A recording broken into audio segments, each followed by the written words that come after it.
If you don't have a lot of time but still want to know what happens across the entirety of the Fatal Frame series, then look no further. Today we're going to look at what happens in each of the games and how they relate to each other in just 10 minutes. So, without further ado, let's get into it.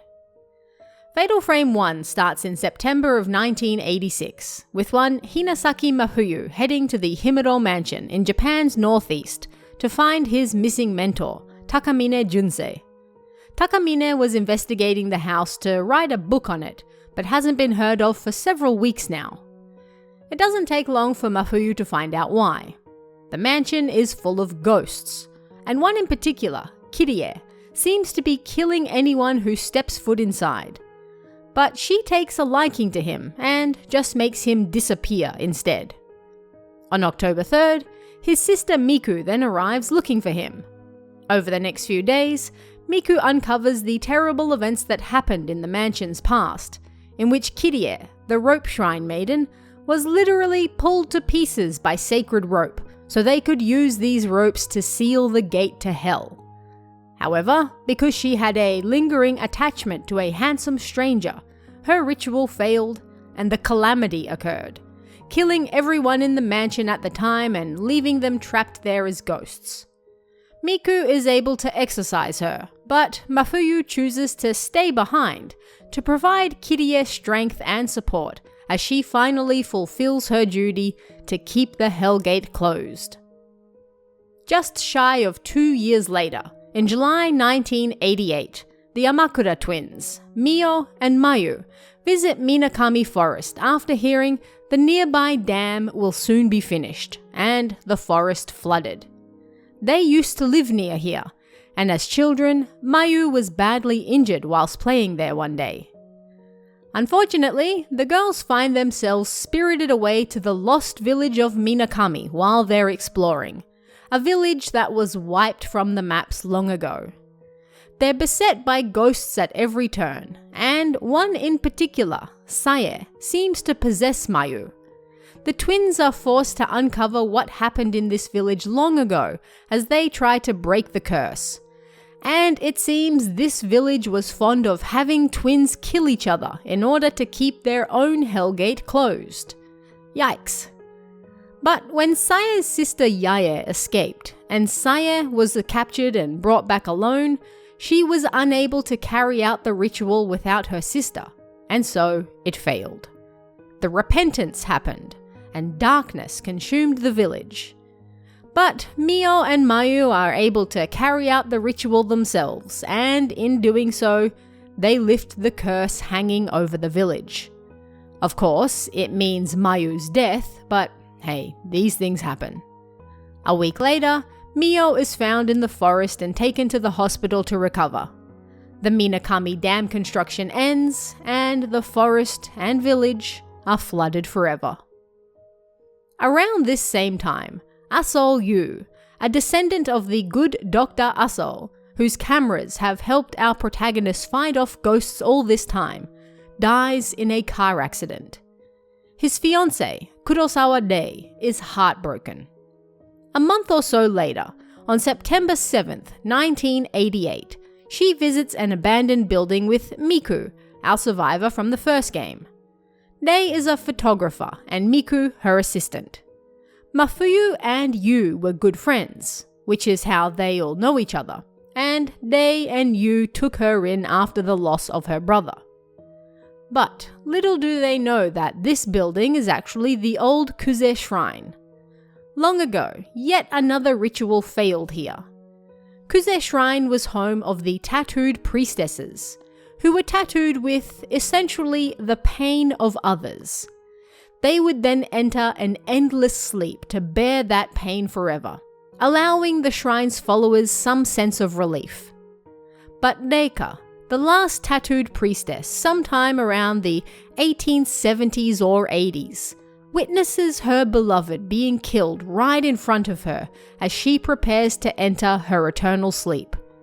Again, this causes her ritual to fail, and the rift, the space between life and death, breaks free of its constraints and begins to consume the shrine. Over the next 100 or so years, the tattooed curse begins to spread in the immediate vicinity. People dream of loved ones who have passed away and find themselves in a strange manner that comes to be known as the Manor of Sleep. In reality, it is the old Kuze shrine, now trapped in the rift and existing in both the real world and the dream world, ferrying people between this world and the next. Nei and Miku, having both suffered losses, soon find themselves drawn into the Manor of Sleep, and they're joined by Kei, Mio's uncle. Mio also found herself drawn there after the loss of Mayu, and Kei wants to find a way to help her, and soon, himself as well. Over the next few days and weeks, they're able to figure out what's going on, and Nei exorcises Reika with the help of one of Dr. Asol's cameras. The tattooed curse is broken. During the summer of the following year, 1989, 5 girls who took part in a failed ritual on Nogetsu Isle, a small island to the south of Japan's mainland, find themselves drawn there again. As children, they were kidnapped and made to take part in something called the Rite of Descent. This ritual was supposed to save Haibara Sakuya, the daughter of the island's hospital director, from her sickness, known as Moonlight Syndrome. These girls were also suffering from the same illness. Unfortunately, her father and brother were working with imperfect information, and in trying to recreate an old ritual without knowing exactly how it was done, they failed. In fact, they made her illness far worse, and she falls into a coma.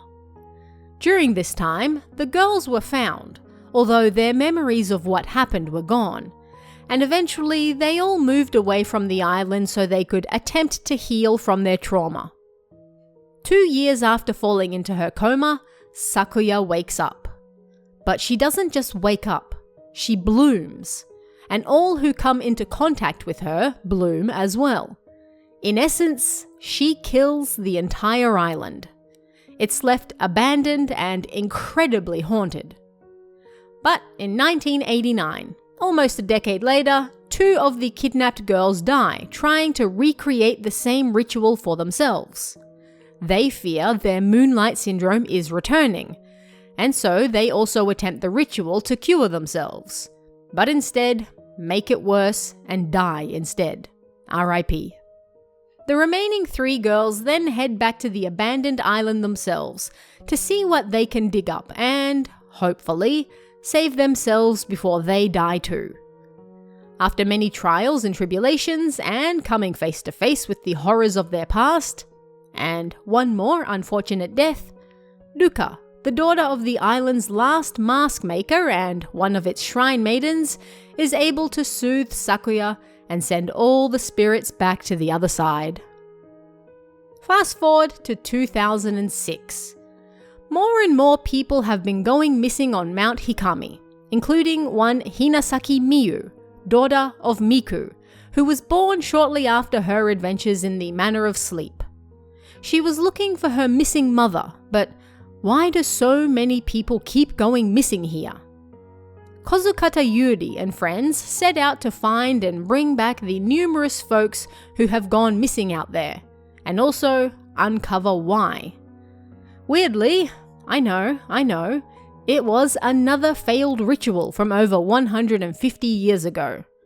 An angry man went crazy and killed all the shrine maidens on the mountain, while Ose, one of the most powerful, was being placed in a casket to help soothe the mountain's sacred waters. Now the waters run dark, and the mountain is absolutely infested with moist ghosts. But with her ability to see into the souls of those who have passed, Yuri is able to soothe the tormented Ose and help her and all the other spirits move on. The waters on Mount Hikami finally run clear once more. And that is the entire Fatal Frame franchise explained in roughly 10 minutes. Which is your favorite Fatal Frame game? If we are to get another, what would you like to see? Let me know in the comments below, and I'll see you again next time.